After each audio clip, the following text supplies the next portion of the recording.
It began with the clocks. No, scratch that, it began with the silence that followed. You don't notice silence in a place like a psychiatric hospital, not at first. The muffled sobs, the occasional outbursts from the other patients, the distant hum of fluorescent lights. It all blurs into a white noise that becomes background static. But when the silence hit, I noticed. Every clock read 3:03. It was impossible not to notice. The analog wall clock above the nurse's station. The digital one blinking its fluorescent green numbers in my room. The wristwatch strapped to my caseworker's arm. They all stood in unison. 3:03. First, I laughed about it. Guest time's frozen. I joked to the nurse handing me my evening meds. Her face didn't move. Not a flicker of amusement. Not even a polite smile. She just turned away, murmuring something about an electrical glitch before disappearing down the hall. I didn't let it go. "Hey there, Levinson," I asked during our session the next day. "What's with all the clocks? Are you guys doing some kind of experiment?" His pen scratched against paper as though I hadn't spoken. When I repeated the question, he finally looked up, a slight smirk twisting his lips. "You're noticing the little details now, Max. That's progress." It wasn't progress. It was a diversion, and he knew it. That night, at 3:03, the footsteps started. They were slow at first, a measured, deliberate rhythm echoing down the linoleum hallway. They seemed to pause outside my door, lingering just long enough to send a chill crawling up my spine. Then came the screams. Faint at first, like a whisper carried on the wind, but growing louder, sharper, more desperate. I lay frozen in my bed, my breath shallow, my fists clenched around the stiff hospital-issued sheets. My door didn't open, the footsteps didn't enter, but the sound, it seemed to seep through the walls, curling around me like smoke. The next morning I asked around, "Anyone else here? Anything strange last night?" The other patients avoided my eyes, muttering vague excuses before shuffling away. The staff were no better. My nurse shrugged and said it was probably just one of those nights, her voice dripping with practiced indifference. But it wasn't just a night. It was every night. Each time the clocks hit 3:03, the footsteps would return, heavier, more pronounced. Each time, the screams seemed closer, less distant. And each morning, I'd find myself more alone. The staff's smiles more forced, their reassurances more hollow. I started watching the clocks obsessively, tracking the minutes as they ticked toward that dreaded hour. It became a ritual, staring at the hands, counting the seconds, bracing myself for the inevitability of what I'd hear. Then, on the fifth night, something changed. The screams didn't stop, and for the first time, I swore I heard my name. "Max?" It was faint, drawn out, like the breath of a dying man. But it was enough. Enough to make my blood run cold. Enough to drag me out of bed and toward the door, my trembling hand gripping the cool metal handle. What waited on the other side? I wasn't sure if I wanted to find out, but I knew, deep down, that something was waiting. Something that wanted me to see. The door creaked open, its metallic whine slicing through the heavy silence. My pulse thundered in my ears as I stepped into the dimly lit corridor. The hallway stretched endlessly in both directions, its sterile walls glowing faintly under the weak fluorescent lights. It smelled of antiseptic and something else. Something coppery, faint, but unmistakable. Blood? The footsteps had stopped. The screams had died away. All that remained was the sound of my own breathing and the whisper of my bare feet against the cold floor. "Max?" The voice was closer now, rasping and ragged, barely more than a breath. It pulled me forward, compelling me to move, even though every nerve in my body screamed to retreat. As I passed the other rooms, I noticed something strange. The windows and the doors were covered from the inside, smeared with what looked like thick, dark streaks. I stopped at one and peered through, but all I saw was darkness. The voice came again, louder this time, from somewhere ahead. My feet carried me forward before my brain had time to argue. The hallway seemed to twist as I walked, the straight edges bending imperceptibly, the lights flickering in and out of sync.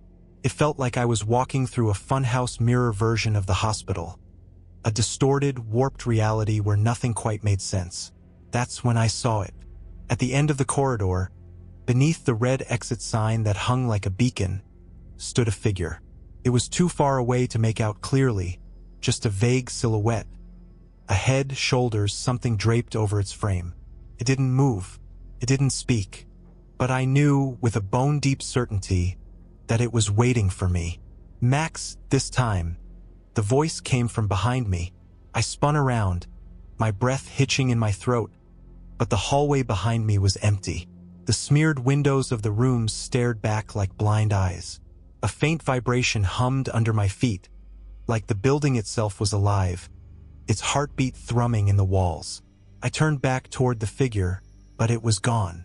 The exit sign still glowed, but the space beneath it was empty.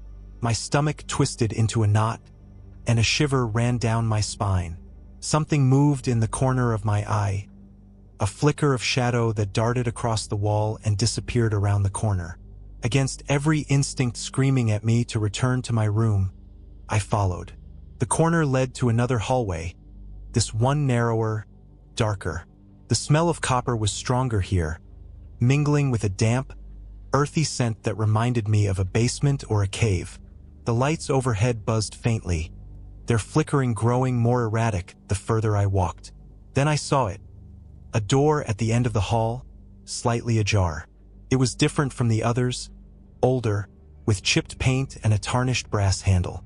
Through the gap, I could see a faint, pulsing light.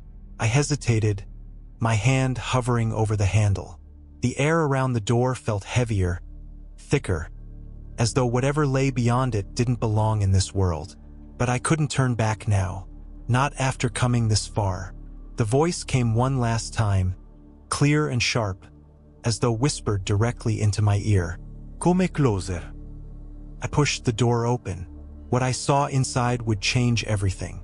The door swung open with a groan, revealing a room bathed in a faint, pulsing light. The source of the glow came from a strange object in the center of the room, a circular contraption that resembled a clock, but its hands didn't move in any discernible pattern. They twitched erratically, stuttering between 3 and 303, as if caught in an endless loop. The room itself felt wrong, its dimensions somehow off, as if the walls were leaning in, closing around me. I stepped inside cautiously, the floor cold beneath my feet. The air was stifling, heavy with the scent of copper and something acrid that stung my nostrils. I could hear the faint hum of machinery, a low vibration that rattled my teeth. Around the clock-like device stood several hospital staff members. They were arranged in a loose circle, their faces eerily blank, eyes fixed on the contraption as if hypnotized. Dr. Levinson was among them, his normally composed expression slack and vacant. A nurse I recognized, the one who had handed me my meds the night before, held a clipboard, her hands trembling as she scribbled notes with frantic precision. None of them acknowledged me. It was as though I wasn't there, an invisible observer in a scene I wasn't meant to witness. What is this? I whispered, my voice barely audible over the machine's hum. The twitching hands of the clock jerked violently, and a sound like grinding metal filled the room. The air grew colder, the coppery scent intensifying until it made my eyes water. The staff remained motionless, unfazed by the shift in the atmosphere. Then the screams started. They came from nowhere and everywhere, echoing through the small room with an unearthly resonance. These weren't the cries of pain or fear I had heard from the halls before. These were guttural, primal, the sounds of something ancient and hungry. My knees buckled, and I clapped my hands over my ears, but it did little to muffle the noise. One of the staff members, a lanky orderly I had seen mopping the halls earlier that day, collapsed to his knees, clutching his head. His mouth opened in a silent scream, his jaw stretching unnaturally wide. Blood trickled from his nose and ears, pooling on the floor beneath him. No, igaspat, stumbling backward. No, no, no, what is this? The clock's hands spun wildly, the pulsing light growing erratic. The room felt like it was closing in, the walls bending and shifting, distorting reality itself. The screams blended into a cacophony of grinding metal, cracking bones, and something else. Something alive, slithering and wet. Then I saw it. At first, it was just a shadow, barely distinguishable from the flickering light. But as the seconds ticked by, it grew clearer, more defined. A figure emerged from the center of the clock, its body writhing and shifting as if it were made of smoke and flesh simultaneously. Its eyes, or the hollow voids where its eyes should have been, fixed on me. Couldn't move, couldn't breathe. Its presence pinned me in place, a weight pressing down on my chest. Max? It spoke without sound, its voice resonating inside my skull, invasive and inescapable. You shouldn't be here. The staff turned to me in unison, their eyes empty, their movements jerky and unnatural. Dr. Levinson stepped forward, his expression twisted into something between a grin and a grimace. You shouldn't have seen this, Max, he said, his voice unervingly calm. But it doesn't matter. Not anymore. The shadow figure extended a clawed hand toward me, and the room dissolved into chaos. Lights burst, glass shattered, and the floor trembled violently beneath my feet. I turned and ran, the screams following me, growing louder with every step. I didn't stop until I was back in my room, slamming the door shut behind me. My heart pounded in my chest, my mind racing with what I had just seen.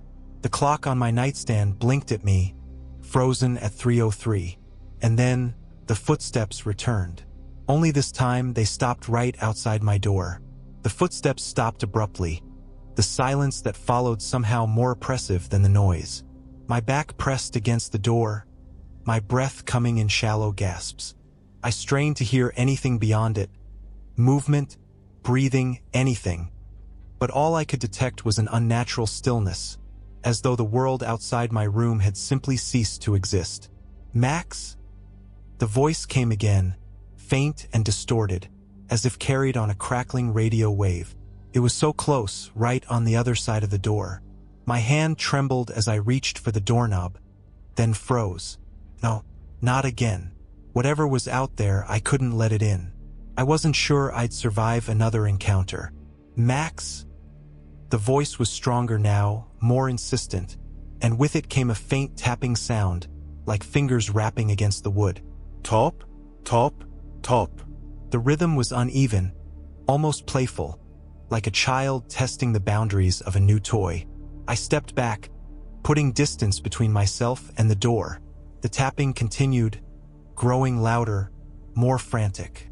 My eyes darted to the clock on my nightstand, still frozen at 3:03, its glowing digits mocking me. Then came the scratching. At first, it was faint, a soft, skittering noise, like the rustle of tiny claws against the wood. But it quickly grew louder, deeper, as though something much larger was clawing at the door. The sound sent shivers racing down my spine, and I stumbled backward, tripping over the edge of my bed. Max, open the door. The voice was different now, smoother, almost soothing. It sounded familiar, though I couldn't place it. It's okay. We just want to talk. My stomach churned at the implication. I wanted to scream at it to leave, to go away and never come back, but my throat felt paralyzed, my voice stolen by fear. The scratching stopped. For a brief moment, silence returned, heavy and suffocating. I let out a shaky breath, daring to hope that whatever it was had gone. And then the door began to open. Slowly, agonizingly slowly, the knob turned, the latch clicking as it gave way. My heart leaped into my throat, and I scrambled backward, pressing myself against the far wall. The door creaked open just a crack, a sliver of darkness spilling into the room. Max, the voice crooned, sickly sweet. Don't be afraid. The gap widened and something slid through. A hand, pale and gnarled, its fingers impossibly long and tipped with sharp, black claws. It curled around the edge of the door, gripping it with a strength that made the wood groan in protest. Couldn't look away. My body was frozen, my limbs locked in place by a terror I had never known. The hand was followed by an arm, its skin stretched taut over knobby joints. The thing moved with a jerky, unnatural fluidity, like a puppet on invisible strings. And then I saw its face. It wasn't a face, not really. Just a void where features should have been. A swirling mass of darkness that seemed to shift and writhe like a living thing. 2 pinpricks of light burned where its eyes might have been, their gaze piercing straight through me. "Max." The voice came from the void, rich and resonant, as if it were speaking directly into my mind. "You can't run from us forever."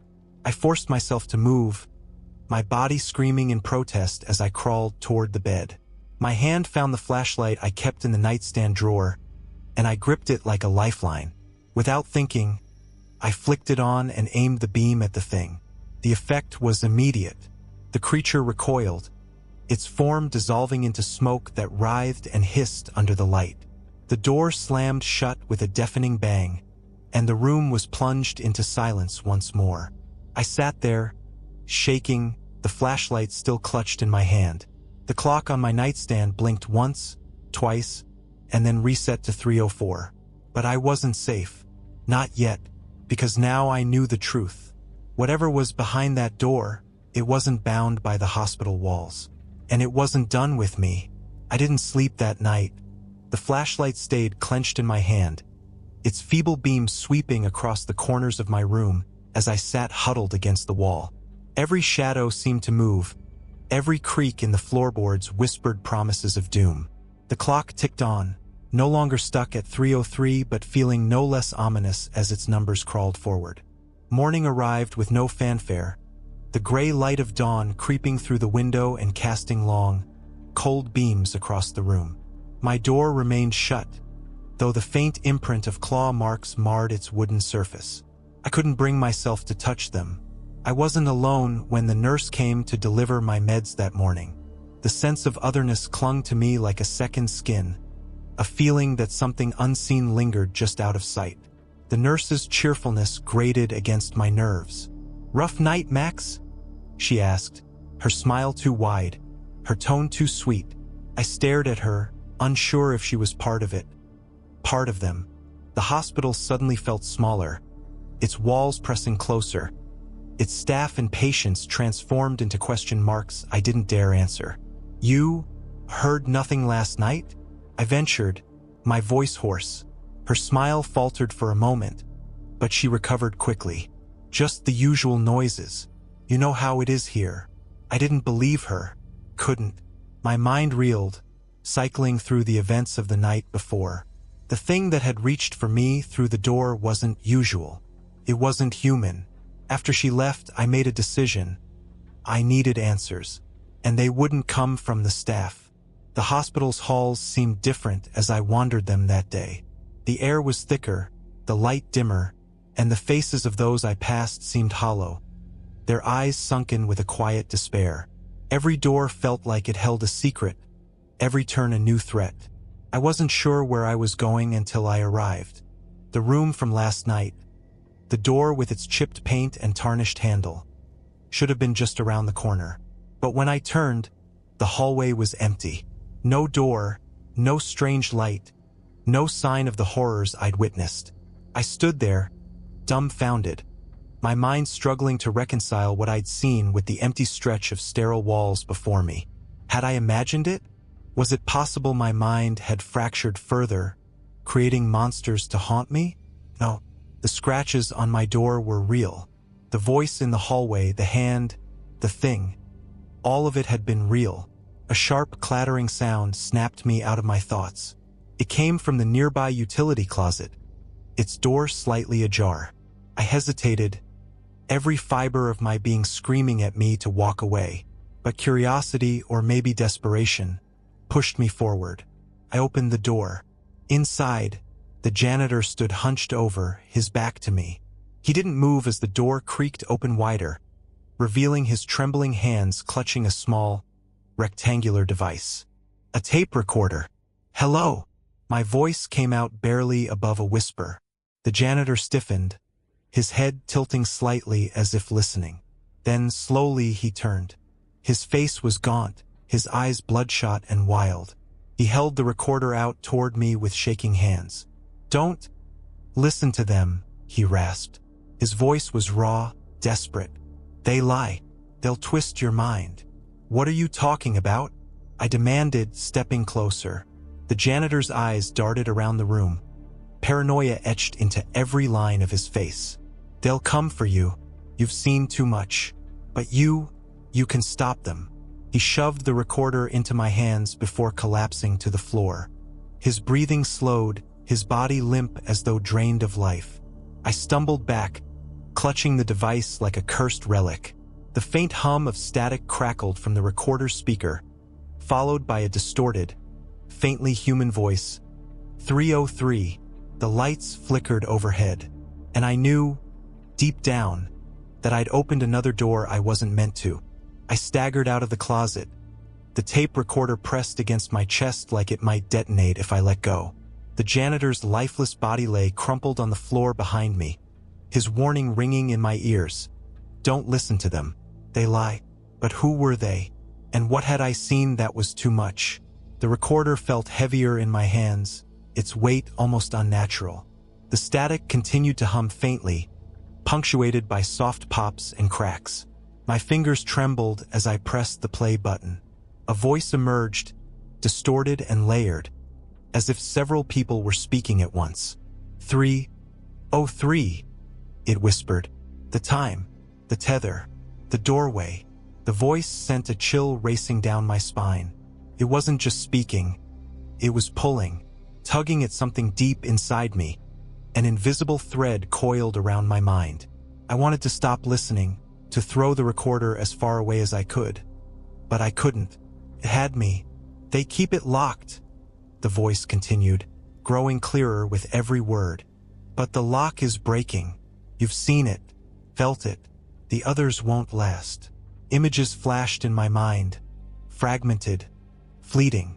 The warped clock from the room, its hands twitching violently.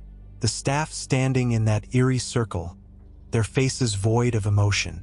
The clawed hand gripping the door as if it were tearing through reality itself. "Who are you?" I managed to choke out, my voice barely audible. The recorder responded as though it had heard me. "The one they fear, the one they hide. But the time comes. Always it comes." 303. The static cut out abruptly, plunging me into a suffocating silence. I stared at the device, half expecting it to burst into flames. But it remained quiet, innocuous, as though the sinister voice had never spoken. I spent the rest of the day in a haze, my thoughts spiraling like a whirlpool. I avoided the staff, ducking into empty rooms and abandoned corners of the hospital whenever I heard their footsteps. I couldn't trust them, not after what I'd seen. By the time night fell, I was exhausted but too terrified to sleep. The clock on my nightstand loomed like a silent predator, its glowing numbers marching inevitably toward that cursed hour. 2:58, 2:59. When it hit 3 o'clock, the air in my room changed. It was subtle at first, a faint pressure, a shift in temperature, but it grew rapidly, swelling like a tidal wave. The shadows on the walls seemed to stretch, their edges curling inward like claws. And then, at 3:03, the recorder sprang to life. The static returned, louder and harsher this time, filling the room with a sound that felt alive. I clutched the device, my knuckles white, as the voice spoke again. "Closer now," it rasped. "The lock weakens. The door opens." My breath caught in my throat as the door to my room creaked open, slow and deliberate. Beyond it lay the hallway, bathed in a dim, unnatural light. The scratching sound returned, louder and more frantic than before. It wasn't coming from outside, it was coming from inside the walls. "Come," the voice hissed. "See." I rose to my feet, the recorder still buzzing in my hand. My body moved without my consent, drawn forward like a puppet on strings. The hallway stretched out before me, impossibly long and shrouded in shadows. At the far end, I could see the faint glow of the exit sign, but it wasn't empty this time. The figure was back, its void-like face staring at me from the darkness. It raised an arm, pointing one long, clawed finger toward me. "Max," it called, its voice layered with the same distortion as the recorder. "Time's up." The floor beneath me trembled, the walls rippling like the surface of disturbed water. I turned to flee, but the hallway behind me had vanished, replaced by an abyss that seemed to stretch infinitely in all directions. I was trapped, the figure's outstretched hand growing closer with every second. And in the distance, faint but unmistakable, I heard the grinding of the clock. His hands were moving again, not forward, not backward, but breaking. The grinding of the clock grew louder, a metallic screech that clawed its way into my skull. I stumbled forward, the recorder clutched to my chest as if it might shield me from whatever horror awaited. The figure in the hallway loomed closer, its clawed hand extending toward me with a deliberate, unhurried precision. Behind it, the light of the exit sign flickered, each pulse revealing flashes of something else, something vast and writhing, coiled in the shadows.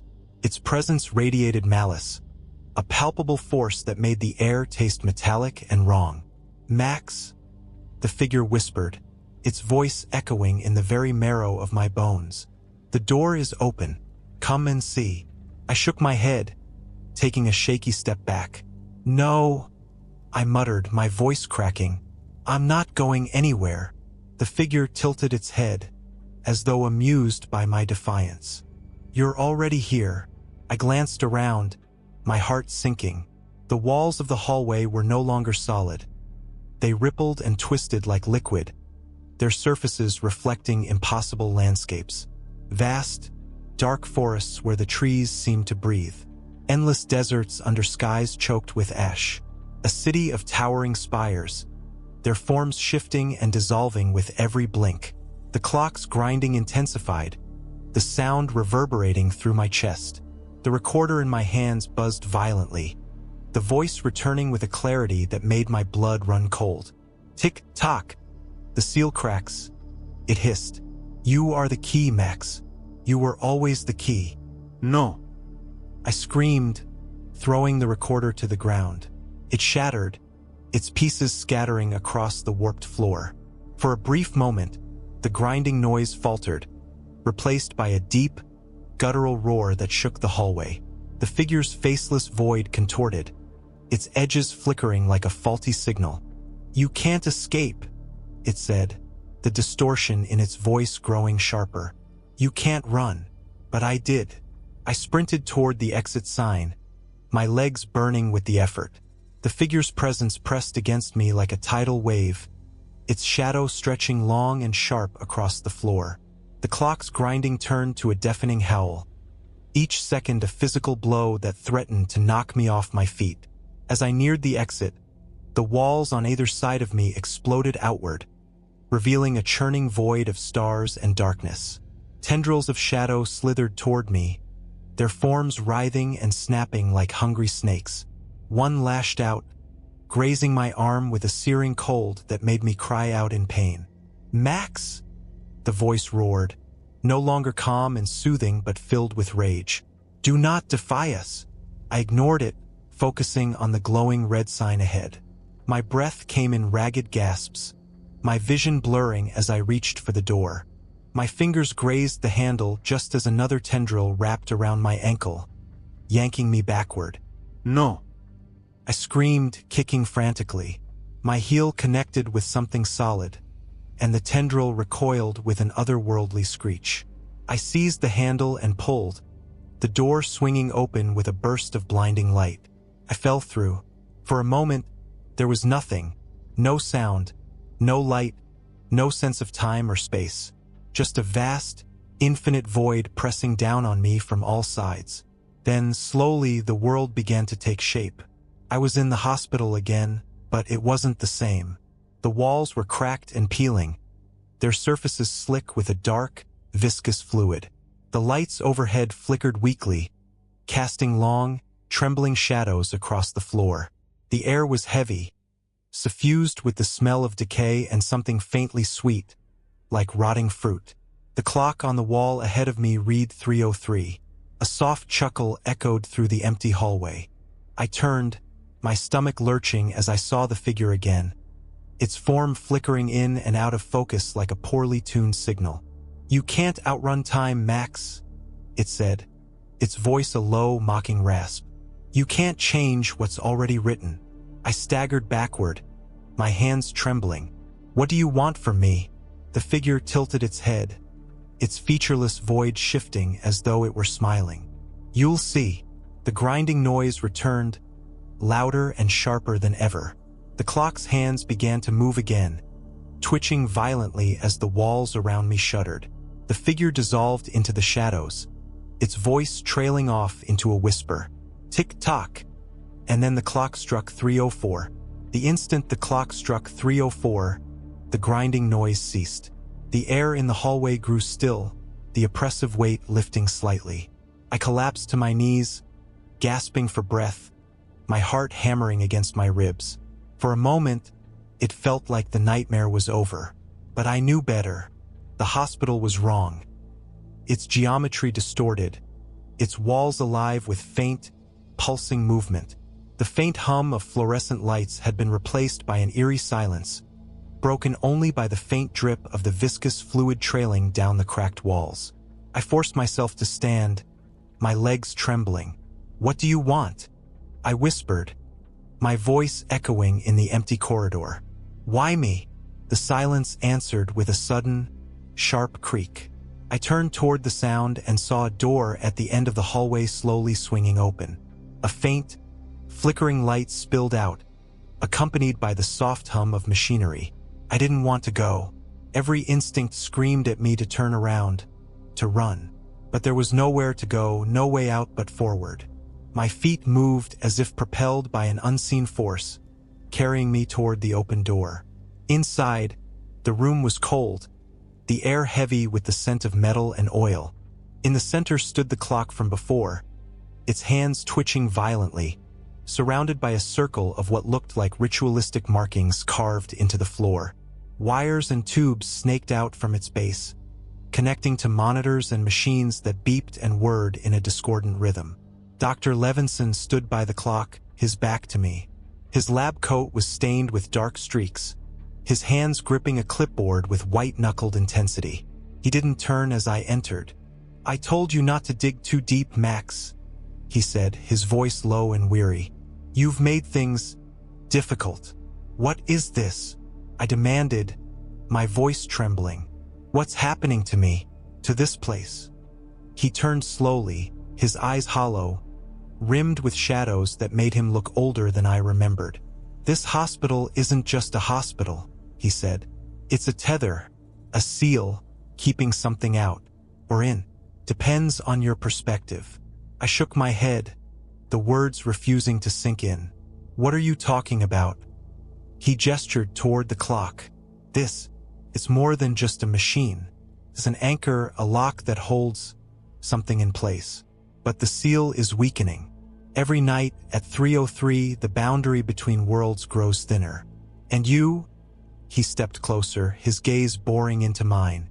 "You've become part of it." "Part of what?" My voice cracked, panic clawing at my throat.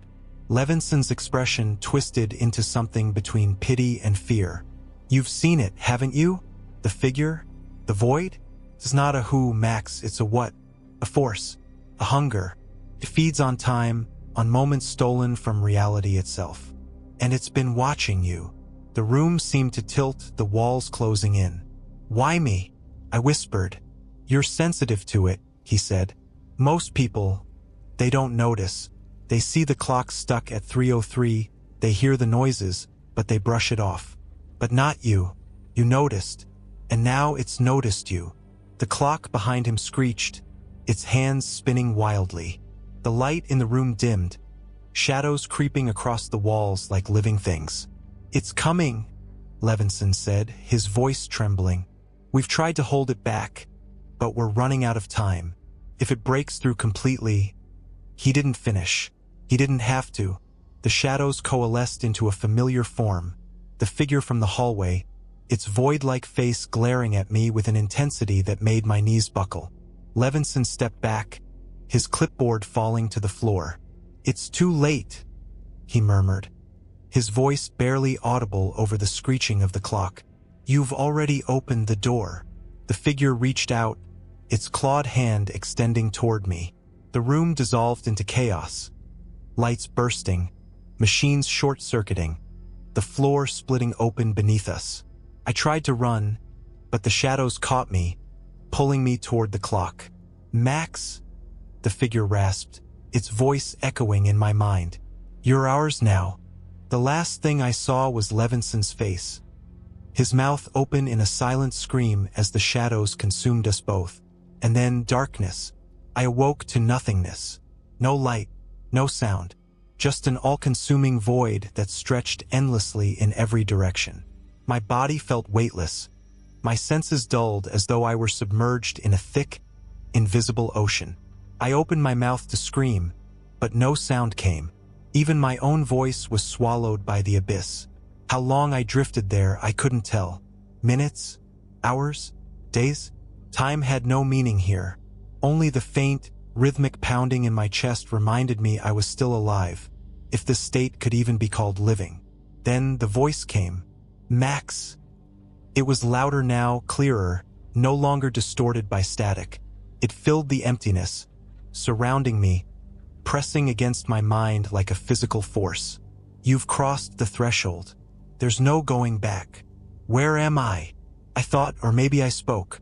I wasn't sure anymore. The voice chuckled, low and resonant. "You're where you've always belonged. Between worlds. Between moments." A flicker of light appeared in the distance, a pinprick in the overwhelming darkness. It grew steadily, revealing a vast, desolate landscape. A barren expanse of ash and rock under a sky that churned with black clouds. The ground beneath me was jagged and uneven, glowing faintly with veins of molten orange. I was no longer weightless. The sudden gravity dragged me to my knees, the heat from the ground searing my skin through my hospital gown. The air was thick and acrid, burning my throat with every breath.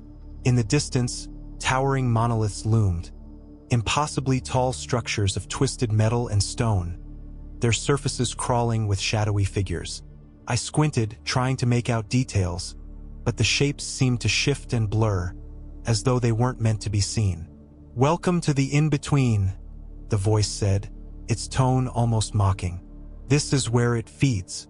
This is where you will stay." "No," I croaked, forcing myself to my feet. "I don't belong here. This isn't real."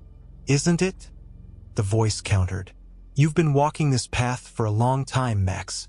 Every choice, every moment. It led you here."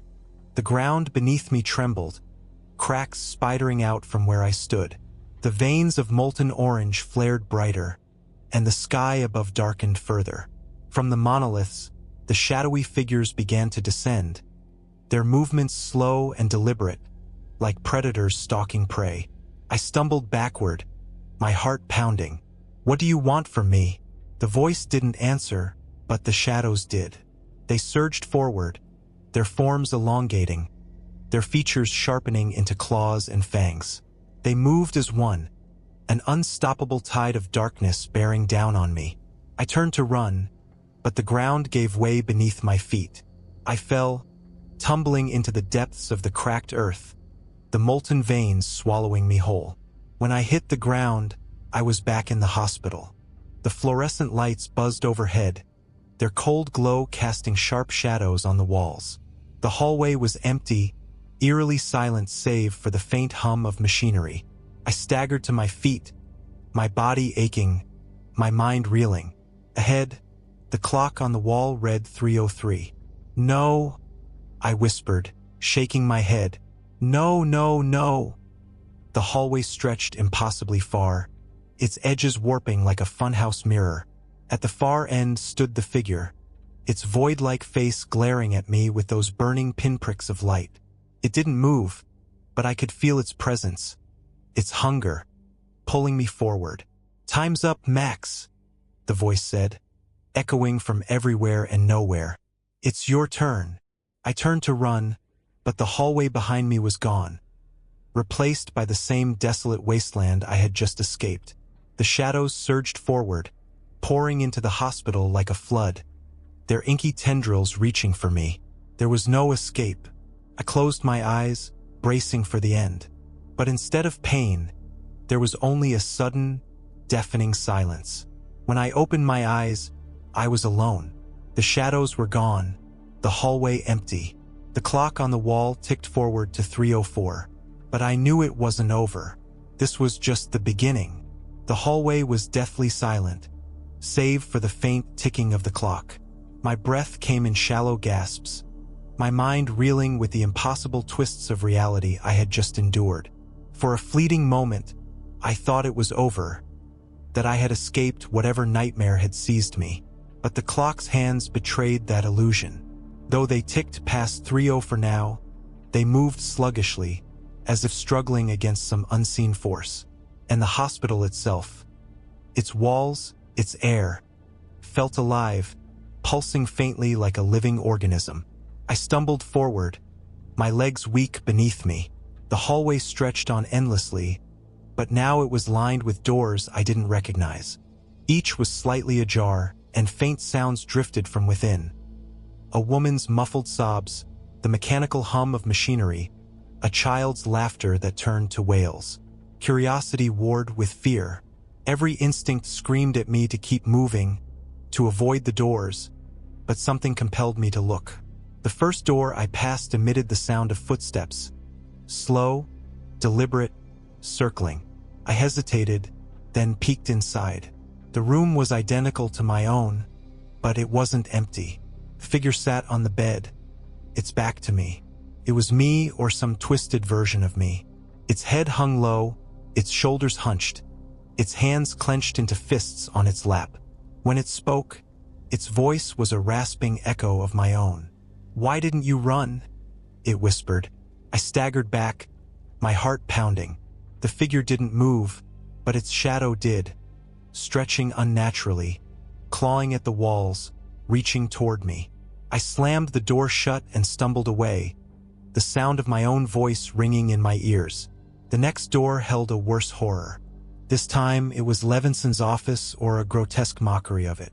The walls were covered in scribbled notes, diagrams of the clock-like machine, and jagged symbols that seemed to crawl off the paper. Levinson sat at his desk, but his face was wrong. His eyes were black pits. His skin stretched too tightly over his skull. "You should have stayed asleep, Max," he said, his mouth curling into a grimace. "It's easier that way. Safer." "Safer from what?" I demanded, my voice cracking. "What is this place? What do you want from me?" He didn't answer. Instead, he pointed to the clock on his desk, a smaller version of the one in the ritual room. Its hands spun wildly, and the air around it shimmered like heat waves. "Time is a prison," he said, "and you're its newest prisoner." The walls of the room began to bleed, dark fluid oozing from every crack. Levinson's distorted form rose from the desk, his limbs jerking unnaturally, his shadow stretching toward me. I slammed the door shut and fled. Each door I passed revealed more horrors, more versions of myself, the hospital, or the people I thought I knew. In one, I saw the janitor's body writhing on the floor, his mouth opening wide to emit a soundless scream as tendrils of darkness poured from his chest. In another, I saw the nurse, her eyes gouged out, clawing at the walls as whispers filled the air around her. The last door was the worst. It led back to the ritual room. The clock stood at its center, its hands frozen at 3:03. But this time, the circle of staff members wasn't motionless. They were writhing, their faces melting and reforming like wax under a flame. And at the center of it all was the figure, its void-like form towering over the clock. It turned to me, its voice echoing with a sinister calm. "You've seen what lies behind the veil, Max. You've heard the ticking. Do you understand now?" "No," I whispered, shaking my head. "None of this makes sense." The figure took a step closer, its presence overwhelming. Time is not your ally. It is a predator circling, waiting. And you, Max, you are its prey. The floor beneath me began to crack, glowing with that same molten orange light. The walls trembled, and the clock's hands started to twitch again, faster and faster. You can't run from it, the figure said. You can only choose. Break the seal or become part of it. Before I could respond, the floor gave way, and I was falling again.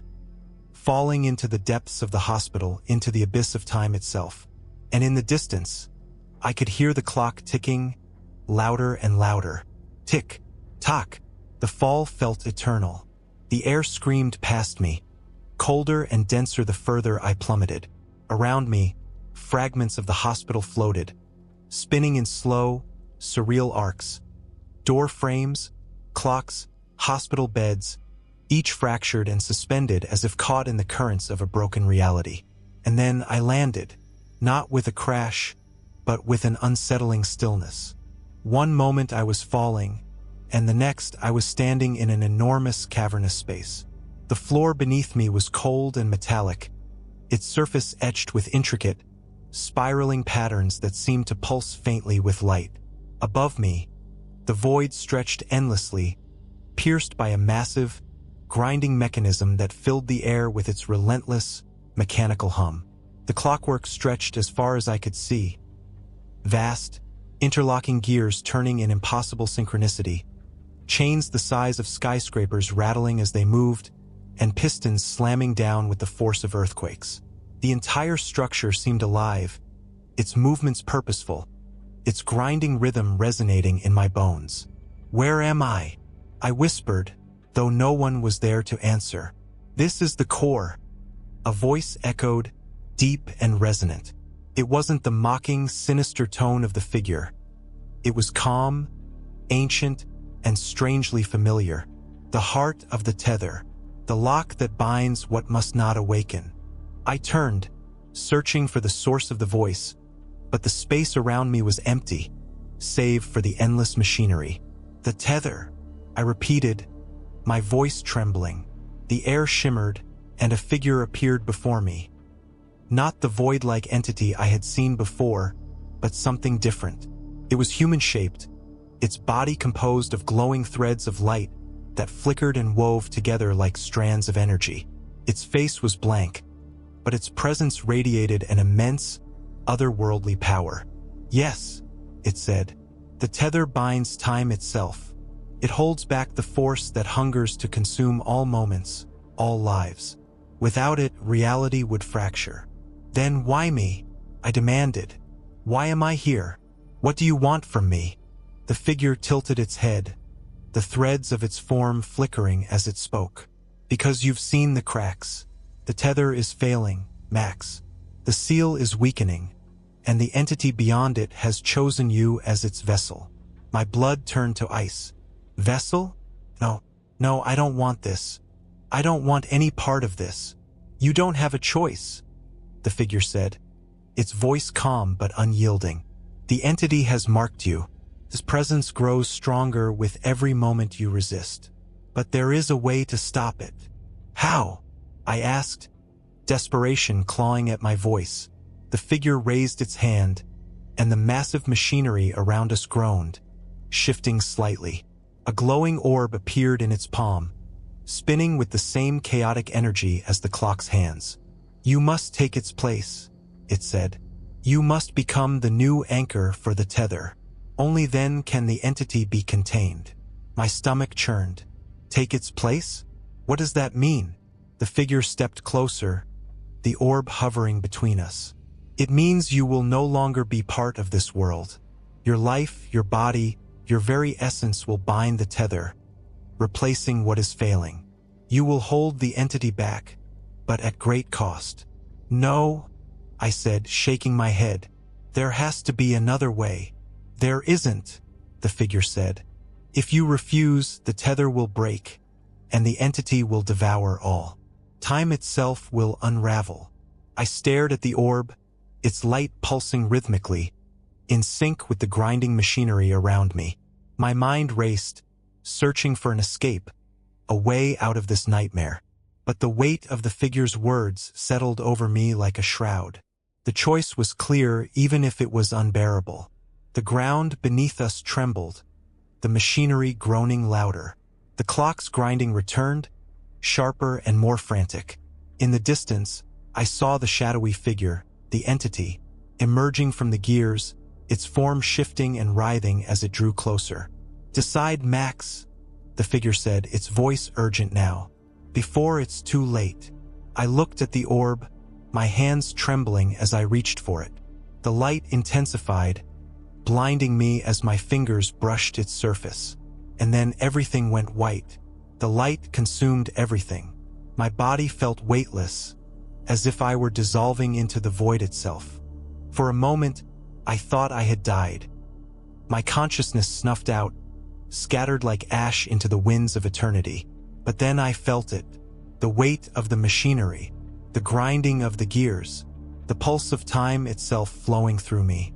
It was overwhelming, a tidal wave of energy crashing against my fragile sense of self.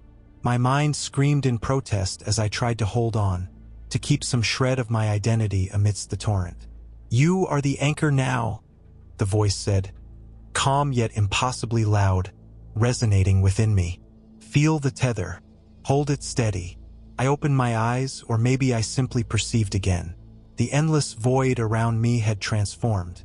I could see the threads of time, glowing and fragile, stretching out in every direction like a spider's web. They pulsed with energy, vibrating as the gears of the clockwork churned around them. And at the center of it all was the entity. It had taken on a new form, vast and incomprehensible, its body a swirling mass of shadows and light. It writhed against the machinery, its claws raking at the glowing threads, tearing at the fabric of time. Its void-like face turned toward me, those burning pinpricks of light fixing on my new form. "You think you can hold me?" it hissed, its voice a cacophony of rage and despair. "You are nothing." I felt the threads pulling at me, binding me, tethering me to the machinery. My body, or what remained of it, was no longer my own. I was part of the clockwork now, my essence woven into the gears and wires, my thoughts entangled with the pulse of time. "You will not break free," I said, my voice strange and resonant, echoing through the void. "Not while I hold this tether." The entity roared, a sound that shook the very fabric of the void. It lashed out, its shadowy tendrils striking at me, but the threads of time surged in response, wrapping around its limbs and pulling it back. The gears groaned, grinding louder as the machinery fought to contain the entity's thrashing form. "You can't stop it forever," the entity snarled. "This prison will fail. You will fail." Its words stabbed at me, seeding doubt. The threads burned against my essence, the strain of holding the tether already threatening to tear me apart. But I couldn't let go. If I did, the entity would escape and the world, all worlds, would unravel. "I'll hold as long as I have to," I said, forcing the words through the pain. The machinery began to stabilize, the grinding smoothing into a steady rhythm. The threads of time glowed brighter, their vibrations harmonizing with the pulsing gears. The entity howled, its form shrinking, its thrashing growing weaker. For a moment I felt hope, but then I saw it, cracks forming in the machinery, faint but unmistakable. The tether was holding, but it wasn't enough. The seal was damaged, and I could feel the strain of it pulling at me, threatening to tear me apart. "You cannot win," the entity whispered, its voice mocking. "You will break, and when you do, I will feast." I ignored it, focusing on the threads, tightening them, weaving them back together as best I could. The pain was excruciating, but I held on, refusing to let the tether slip. Time passed, or maybe it didn't. In the void, time had no meaning. All that existed was the machinery, the threads, and the endless struggle to hold the entity at bay. My mind began to blur, my sense of self dissolving further with every passing moment. And then I heard it. A voice, faint and distant, cutting through the noise. "Max, It wasn't the entity. It wasn't the ancient figure. It was something else, something familiar. A memory, perhaps, or a piece of myself I had thought lost. "Max, can you hear me?" The voice repeated, growing louder. It was Levinson. "Hold on. We're trying to help you." "Help me? How?" There was nothing left of me to save. I was the tether now, bound to the machinery, holding back the darkness with every fragment of my being. But the voice persisted, breaking through the haze of pain and exhaustion. "We're stabilizing the seal," Levinson said. "You're not alone. Hold on just a little longer." For the first time, I felt a flicker of hope. Maybe, just maybe, there was a way out of this. But as I looked at the cracks spreading through the machinery, at the entity's writhing form, I knew the battle was far from over. Levinson's voice echoed through the void, a lifeline in the suffocating emptiness. I clung to it, desperate for anything to ground me. The machinery groaned and shuddered around me, the threads of time trembling under the strain. The entity thrashed against the tether, its shadowy form writhing with renewed fury.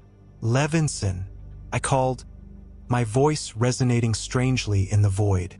"I can't hold it much longer. The seal is breaking. You don't have to do it alone." Levinson's voice replied, faint but steady. "We've found a way to reinforce the tether. Just keep it stable a little longer." "How?" I demanded, the strain of holding the threads burning through what little remained of my consciousness. This thing, it's too strong." There was a pause, and then Levinson's voice came again, softer, almost hesitant. "We're connecting you to the anchor system. It'll distribute the load, but there's a risk." "A risk?" I laughed bitterly. "I'm already halfway gone, Levinson. What's the risk compared to this?" "The system wasn't designed for this," Levinson admitted. "If it works, it could stabilize the seal. If it fails..." His voice trailed off. I didn't need him to finish the sentence. If it failed, the entity would break free and everything, reality itself, would collapse.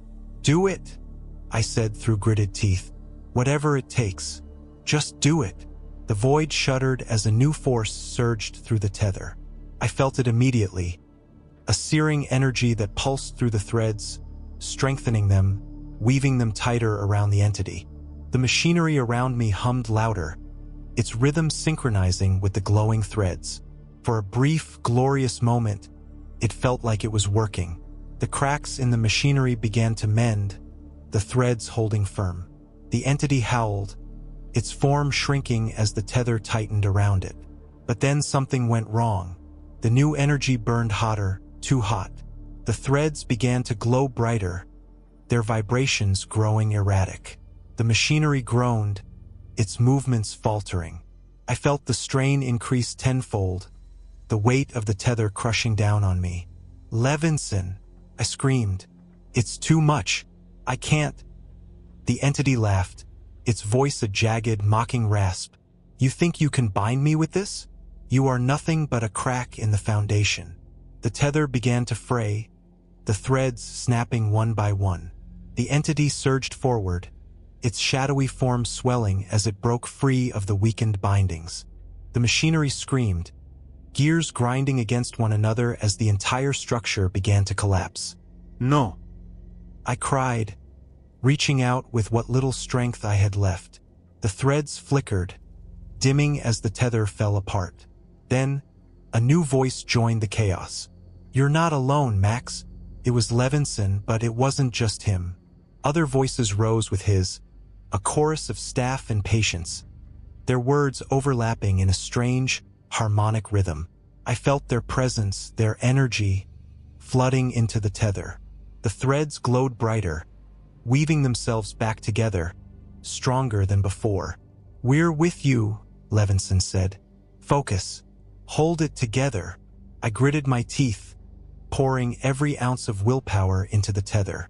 The threads surged, wrapping around the entity, pulling it back toward the machinery. The gears groaned, their movements stabilizing as the tether tightened. The entity screamed, its form shrinking as the threads constricted around it. You can't stop me forever, it howled. I will return. Not today, I muttered, pulling the threads tighter. The machinery roared to life, the gears spinning faster, the chains rattling as they dragged the entity back into the depths. With one final, deafening screech, the entity was consumed by the machinery. The grinding noise faded, replaced by a heavy, resonant hum. The threads of time glowed steadily, their vibrations calming as the tether held firm. I collapsed, my essence flickering, my connection to the machinery fading. The void around me began to dissolve, replaced by a soft, golden light. You did it, Levinson's voice said, his tone filled with relief. The tether is stable. The seal is holding. I wanted to respond, but the exhaustion was too much. The light grew brighter, and I felt myself slipping away. For the first time in what felt like eternity, I let go. I woke up to the faint beeping of a heart monitor. My body felt heavy, anchored to the stiff mattress of a hospital bed. The sterile scent of antiseptic filled the air, mingling with the faint hum of machinery. For a moment, I thought it had all been a dream, a twisted, feverish hallucination. But then I saw the clock. 3:03. Its hands were frozen, perfectly still, as if mocking me. I sat up slowly, my limbs trembling, my mind struggling to piece together what had happened. My hospital room was eerily quiet, the faint light from the hallway casting long shadows on the walls. Max, a voice said softly. I turned, my heart lurching. Dr. Levinson stood in the doorway, his face pale, his eyes heavy with exhaustion. He held a clipboard in one hand, but his usual clinical demeanor was gone. Instead, he looked at me with something I hadn't seen before: fear. It worked, he said, stepping inside. The seal is stable for now. For now. My voice was hoarse, my throat raw. What does that mean? Levinson hesitated, then pulled a chair to my bedside. The tether held, but it's not permanent. The entity, it's still there waiting, just weakened, but not defeated. And the machinery, he stopped, shaking his head. It's fragile, Max, too fragile. I sank back against the pillows, the weight of his words pressing down on me. So what happens now? We monitor, he said. We reinforce the seal, make adjustments, and hope it holds. But there's something else. What? I asked, dread curling in my stomach. Levinson leaned forward, his voice lowering. You're still connected to it. The tether, it left a mark on you. That's why you survived, why you're awake now. But it also means, he trailed off, his expression grim. It means it's not done with me, I finished for him. He nodded. You've seen it, Max felt it. That connection, it works both ways. If the entity breaks free again, it will come for you first. The days that followed blurred together. I was moved to a secure wing of the hospital, isolated from the other patients. Levinson and a small team of staff monitored me constantly, running tests, asking endless questions about what I had seen, what I had felt. I answered as best I could, but the memories were fragmented, slippery. Every time I tried to piece them together, my mind recoiled, as if trying to shield itself from the truth. The nights were the worst. Even with the staff's reassurances, even with the security measures in place, I felt the tether's presence. An invisible thread pulling at me, tugging at the edges of my consciousness. And always, without fail, the clocks would stop at 3:03. The first time it happened, I panicked. I sat up in bed, staring at the glowing numbers, waiting for the footsteps, the screams, the shadows. But they never came. The hospital remained silent, the air heavy with an unnatural stillness. It's stable, Levinson assured me the next morning. The seal held, but I wasn't so sure. On the fifth night, the dreams began. I found myself back in the void, surrounded by the endless machinery. The gears turned slowly, their grinding echoing through the darkness. The threads of time glowed faintly, vibrating with a low hum. And in the distance, I saw it, the entity, its shadowy form coiled like a predator waiting to strike. "You think this is over?" It hissed, its voice slithering into my mind. "You think you've won?" I tried to move, but the tether held me in place, its threads wrapped around me like chains. The entity's void-like face loomed closer, those burning pinpricks of light searing into me. "This is only the beginning," it whispered. "You are mine, Max. You always have been." I woke with a start, drenched in sweat, my heart racing. The clock on my nightstand blinked at me, its numbers frozen at 3:03, and from the hallway, faint but unmistakable, came the sound of footsteps. The footsteps stopped just outside my door. I lay frozen in my bed, the sheets tangled around my trembling body. My breath came in shallow gasps as I stared at the faint glow of the clock. Its digits still read 3:03, mocking me with their unchanging certainty. Then softly there came a knock. Top, top, top. It wasn't frantic or violent, just deliberate, each knock echoing in the suffocating silence. My throat felt tight, my voice locked away in fear. I wanted to scream for Levinson, for anyone, but the words wouldn't come. "Max." The voice was a whisper, faint but clear. "Open the door." I shook my head, gripping the edges of the bed as though it might anchor me to reality. "Go away," I croaked. "You're not real." The door handle rattled. "I am as real as you've made me," the voice replied, calm and cold. "We are bound, you and I. You cannot hide from what you are." The tether. Levinson had warned me, but nothing could have prepared me for the chilling truth of it. I felt it now, as real as my own heartbeat, an invisible connection stretching out from somewhere deep inside me, pulling taut toward the thing on the other side of the door. "I won't let you in," I said, louder this time, though my voice still trembled. "You already have," it answered. The air in the room grew heavy, pressing down on me like a physical weight. The lights flickered, their dim glow casting shifting shadows that crawled along the walls. I clutched at my head as a sharp, splitting pain erupted behind my eyes, a searing, intrusive force burrowing into my mind. "Let me in," the voice echoed inside my skull, no longer muffled by the door. It was everywhere, wrapping around my thoughts, invading every corner of my consciousness. "No," I shouted, squeezing my eyes shut. "You don't own me." The tether tightened, a searing heat spreading through my chest. Images flashed behind my eyelids. The endless void, the grinding machinery, the shadowy figure looming above it all. And then, something else. Fragments of the hospital, distorted and twisted. The faces of the staff melting and reforming into shapes I couldn't comprehend. The pain reached a crescendo, and then, suddenly, it stopped. I opened my eyes to find the room eerily quiet. The clock had resumed ticking, its glowing digits now reading 3:04. The oppressive weight in the air had lifted, leaving only a faint, tingling sensation where the tether had pulled at me.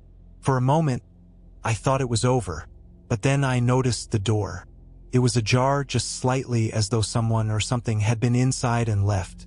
My blood ran cold as I stared at the gap, my mind racing with questions I didn't dare answer. Levinson found me the next morning, pale and trembling, the events of the night spilling out in a frantic rush. He listened in silence, his expression grim, before placing a hand on my shoulder. "The tether is stronger than we thought," he said softly. "But so is the connection. Max, whatever this entity is, it won't stop. Not as long as you're its focus." "What do I do?" I asked, my voice barely above a whisper. "You hold it back," he replied, his eyes heavy with resignation. "And when the time comes, you fight." The hospital returned to its uneasy routine, but I knew things would never be the same. Each night, I lay awake, waiting for the clock to strike 3:03, for the footsteps to return, for the whispers to start again.